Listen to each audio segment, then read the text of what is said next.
We skip to early in the third quarter. Thunder's actually losing this game by 5. SGA brings it up the court, nails a three-pointer, cuts it to 2.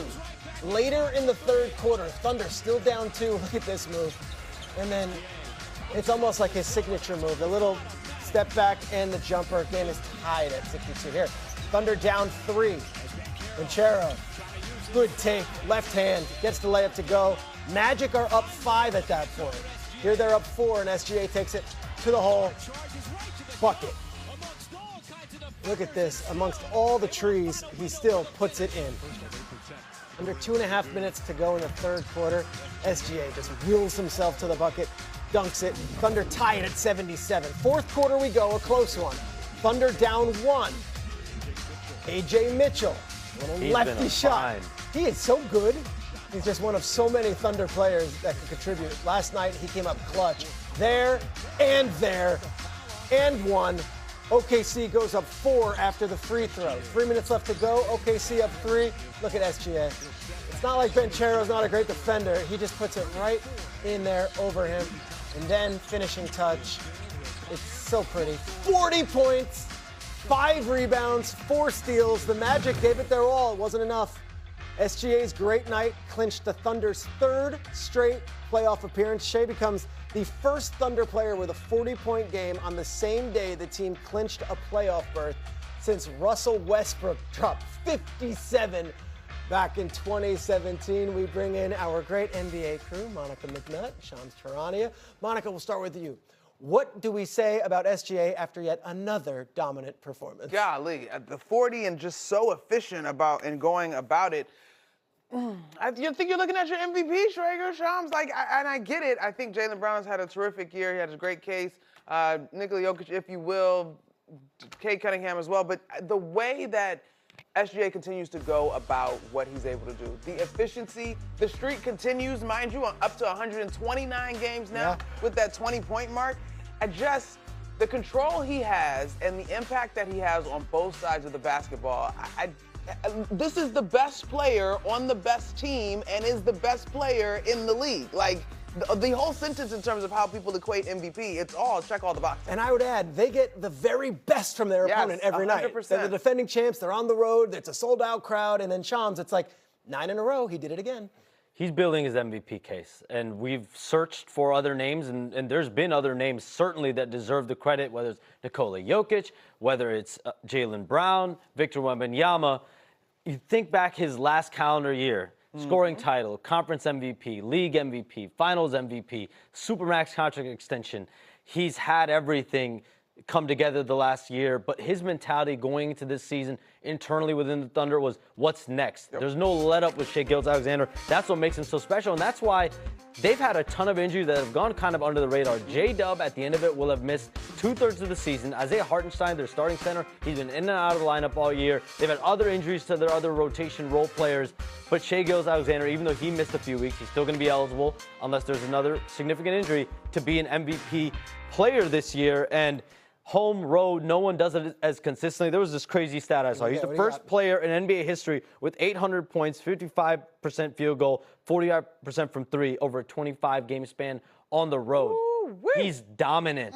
Home or road, he does it in a surgical way. And there's a star quality to him that I would add. They're playing the Brooklyn Nets tonight. We live in New York. I know a lot of people who do not go to a ton of Nets games. They're coming to Brooklyn to see SGA, and that's the hallmark of a star. Speaking of stars, about Wemby. Last night, Spurs, Kings, Victor Wembanyama. Second quarter, they're up already big, and Wemby just is like, just throw me the lob.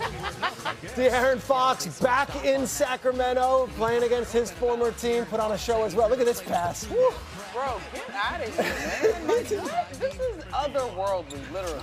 And there's more. Look at this. This is just a lefty, scoop. It's different. It's not just dunks. It's not just threes. It's got a mid-range game, too. Here's Fox. They run the pick and roll to dunk. Bam. Castle. Barnes.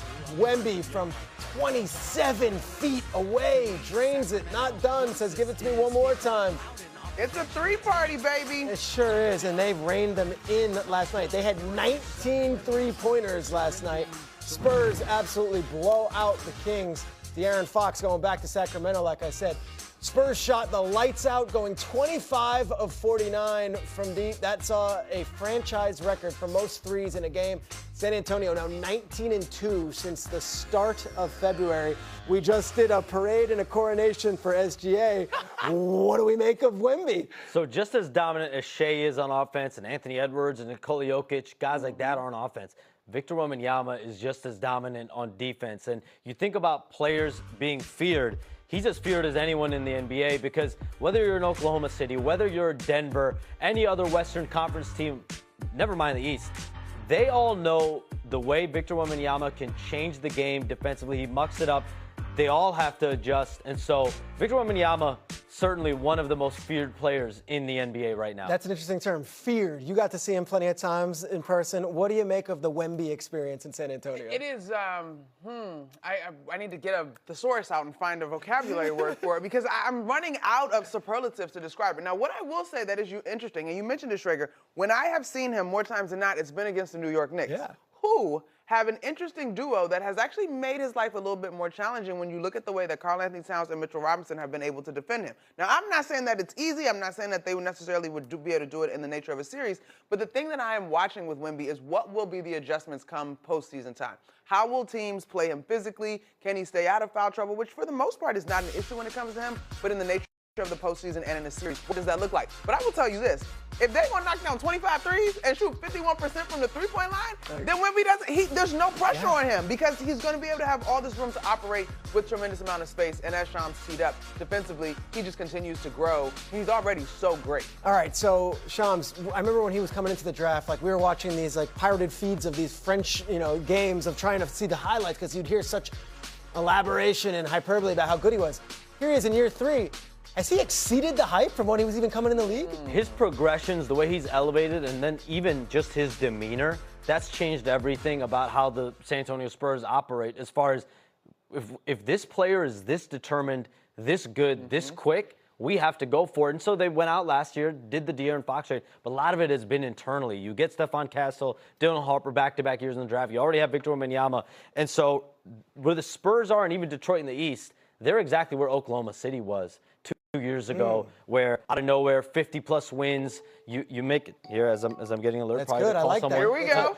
Schefter takes that and then storms off to that.